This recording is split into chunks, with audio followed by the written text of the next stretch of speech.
As an occasional user of Airbnb as a renter, not a landlord, this platform offers travelers options that represent wicked price competition for traditional hotels.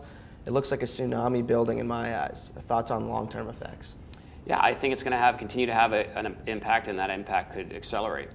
The negative or the contra to that is that Airbnb only is a leisure type business.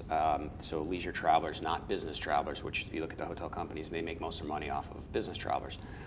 But it's my belief that leisure is an issue, even though Airbnb is at the lower end and maybe a Marriott and Starwood hotels, Westin, whatever, Sheraton are a little bit above there. Maybe they don't compete directly.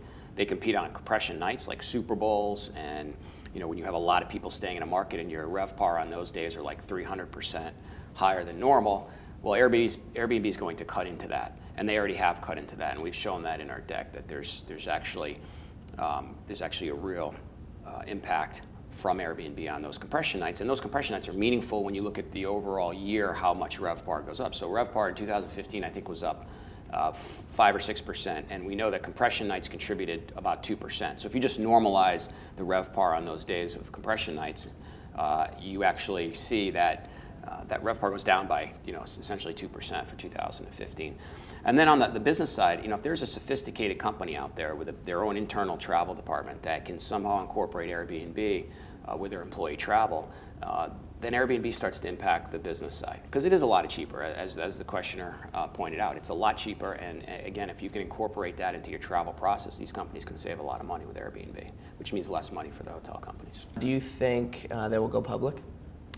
I do think they'll go public. I have no insight as to when. We don't do any banking here at Hedgeye, so we're not out there pitching the Airbnb deal, but it makes a lot of sense for them to go public. I think it'd be a fantastic IPO.